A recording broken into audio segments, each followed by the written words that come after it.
Okay guys, so welcome sa beta test ng Arena of Fate. Medyo na late lang yung ano nila no, yung event nila ngayon. Bumalik din. Lower lang natin yung volume guys. Okay.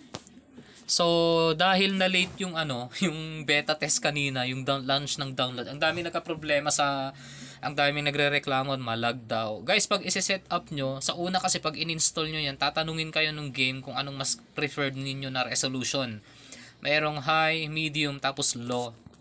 Ilagay nyo lang yung resolution or yung calibration po ninyo sa graphics ng game sa low. Just in case na yung specs ng inyong mga device medyo mababa ng konti, at least makakasabay siya sa graphics. Baka kasi yung ibang setup ginawang high. So, pag high resolutions kasi yung graphics, medyo mas may tendency na malag siya. Ilagay nyo lang sa low. And then dahil na late yung download, punta kayo sa settings guys, i-claim nyo yung free na 20 na diamonds nila. Sa settings, tap nyo yan, and then ilagay nyo sa other, tapos ilagay nyo dyan yung welcome. Type nyo dyan yung keyword na welcome. Tapos i-confirm ninyo para maklaim ho ninyo yung 20 na diamonds. Okay, so far meron tayong 83 na diamonds. Yan yung mga araw-araw na chinaga natin clean name bago nag-beta test. Tapos meron tayong 310. So tignan natin kung anong mabibili natin sa 310 na coins. Tara sa shop nya. Bago tayo magsimula ng isang simpleng gameplay.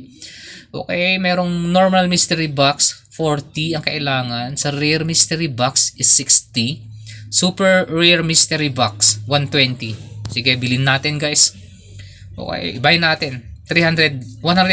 So mabibili naman natin. Buy natin guys. Tingnan natin kung ano yung makukuha natin. Super rare mystery box. Okay. Ano kaya laman niyan? Click on blank space to continue. Okay. Check natin. Saan natin mahahanap kaya yan? Yung resources after natin mabili. Sa backpack, no? Okay, item. Ito, buksan natin guys. Okay, select. The mystery box emits an arcane golden glow. Once open, you can get super rare skin shard. Ano ba naman yan? Skin shard lang yung makukuha. Chance of 1 to 5 SR skin shard, 100%. Okay, select natin. Select. Yun lang. Shards lang yung nakuha natin. Ano ba naman yan? Akala ko pa man din hero yung mabubuksan natin. Anyway. So at least may reference na kayo, no? May alam, may ano na kayo. Yung shard kasi guys, ito ay parte ng isang kumpletong item. So kailangan buuin yan. So parte lang yung nakuha natin. Super rare skin shard. At least meron na tayong ano, may nakuha na tayong shard na isa.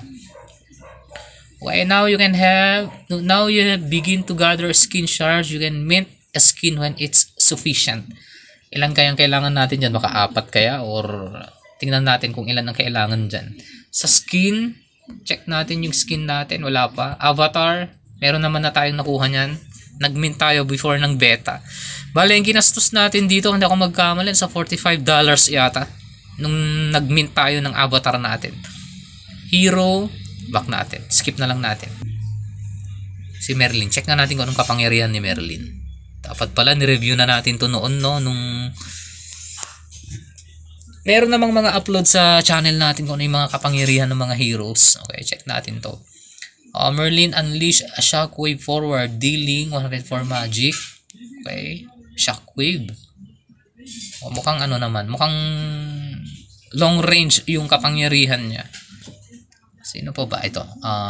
Ito. Sigurado archer to, si Artemis. The Forest Grace. Check na natin. Bago tayo magsalang ng isang mabilisang gameplay. Nga pala guys, yung group natin sa FB, visit nyo na lang din. Arena of Fate PH Community. Ano yung purpose nun? Just in case mahirapan kayo later on sa pag-cash out or pag-top up, pwede tayo sa support niyan. Pwede tayong makatulong sa mga tropa natin. Especially sa payout ng laro, yung mga kinita nyo sa game. Yun yung magiging support natin sa community. Ranger. Ito Ranger. Begins to charge up, then release a long-range sniper shot. Sige, ito. Si Artemis ang kunin natin muna. Okay, tuloy natin guys. Sa desktop na natin tinuloy, medyo laggy pagdating sa mobile. Pero siguro may development naman later on. Baka i-upgrade nila yung mga server. Natural lang yan kasi ang daming naglaro ngayong beta. Anyway, so pag isi-check natin itong hero natin, so subukan natin tara sa event hall and then quick join. Yung rank natin pang 1012 na. Okay. Kain lang nating makumpleto yung mga player. Nga pala guys, yung ating PH community, join na lang din para doon natin i-update lahat yung mga kailangan sa update pagdating sa game. Okay, confirm. Pwede tayong mamili ng heroes dito. Okay, so asan ba si Artemis? Siya yung ano rito eh. Assassin, Magician, sa Marksman. Ito na lang, si Artemis. Ayan, tapos ilock natin. Okay, so si Artemis yung nakuha natin.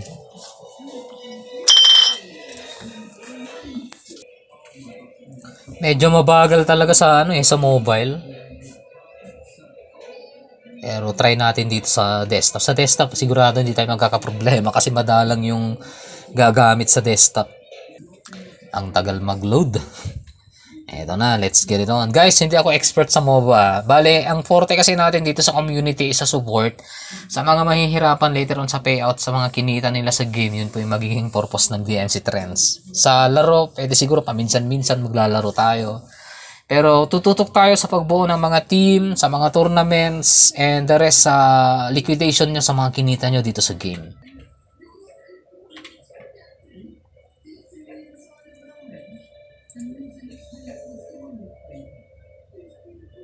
Ang ganda ng graphics guys ng game. Yun nga lang, according sa iba, maano siya,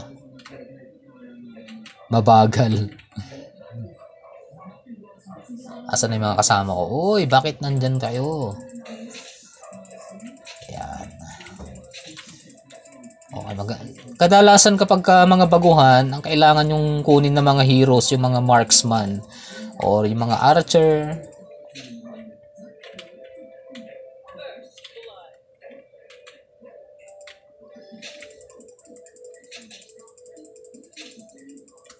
Ang ganda ng graphics guys. Medyo kamote lang ako sa keyboard talaga. Okay, ang ganda ng kanyang attacks. Matras ka. Halika rito. Dito muna tayo. Tumambay muna tayo sa ating turret.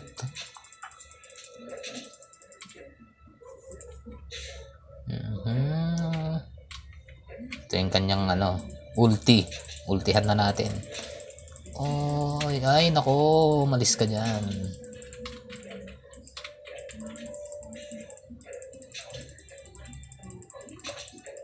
Nako, putek, tinamaan. Ay, patay.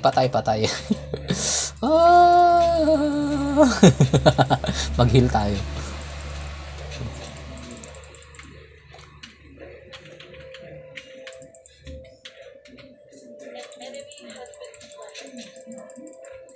Lakas nito Uy, putek, patay. Kamote. Ang hirap ng navigation sa keyboard guys. No choice kasi naglaro tayo kanina sa mobile, napakabagal, naglalag. Di bale, mape-perfect ko rin tong natin, galawan sa keyboard.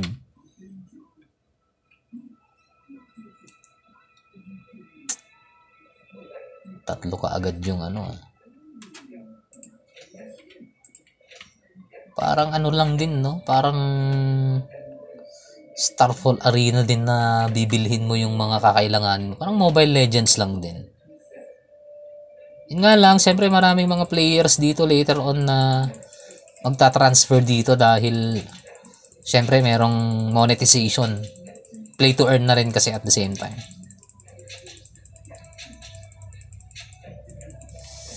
Kanina pa tong ungas na to Ultihan nga kita. Halika rito. Halika na. Ay, patay na naman. Ang lakas.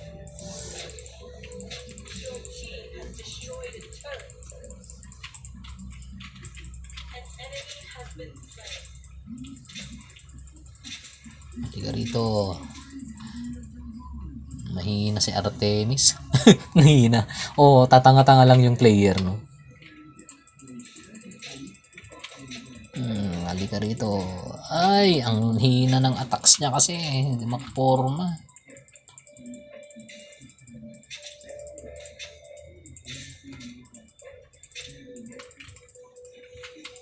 Diba? Pag nagamay natin tong keyboard guys, medyo matigas pa yung lambot ng mga kamay natin eh. Naninigas pa siya.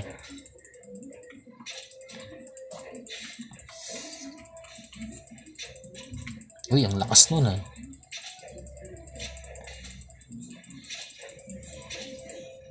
Change form tayo. Halika rito.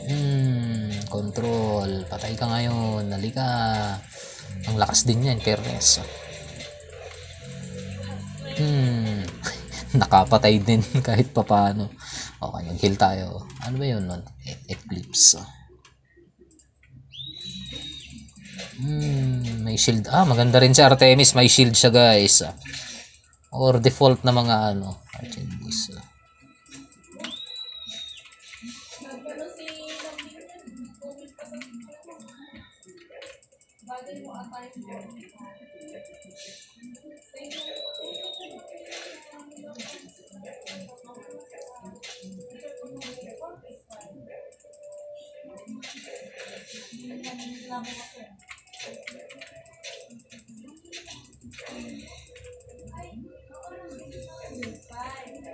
Halika rito, patay ka sa akin, mayop ka. Sige, ala. Ay shit. Wala na naman to, patay na naman tayo.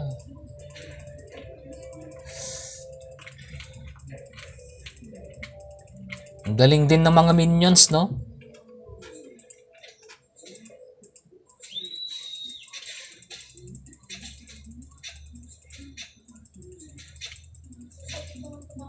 Your team has destroyed a turret.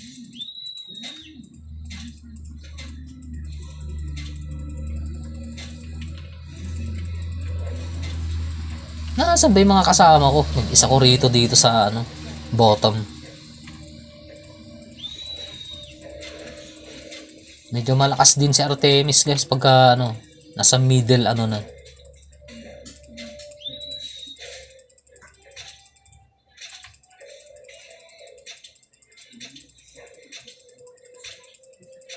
Sige. Uy. Tek, ang lakas na itong ano. O yun, patay. Halika rito.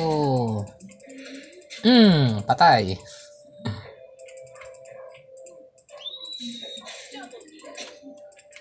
Naka-double kill din. Bili tayo ng mga ano. Habang tumatagal, lumalakas din naman eh. Your team has destroyed a turret.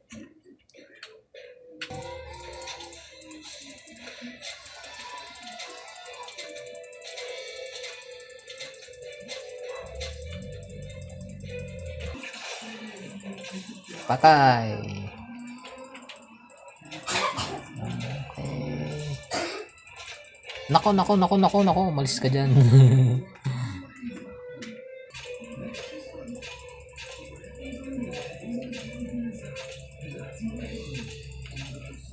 Okay, tara na, ubusan na. Yun, panalo tayo guys. Ay no, tingnan natin ano yung napanalunan natin guys. Okay. Bihira, plus 29 naman tayo sa rank score guys.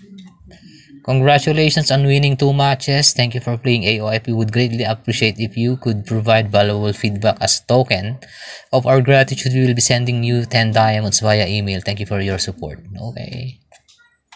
Huwag na muna tayo mag-review guys. Okay. Return to lobby muna tayo. Okay guys, so yun po yung ating gameplay. Ano pa yung pwede nating i-discuss? So far ito lang no. Smooth naman sa desktop guys yung ano, yung laro. Sa mobile lang medyo malag talaga. Guys, huwag niyong kakalimutan guys yung community natin, Arena of Fate PH community. Mag-upload po kayo ng mga videos nyo po doon, mga gameplay po ninyo. Yung mechanics po natin, at least original gameplay video ho ninyo, at least hindi pa na-upload sa YouTube para hindi rin nakopya. At least original gameplay po ninyo. Then PM nyo po ako para makareceive po kayo ng pa-giveaway natin na GCash.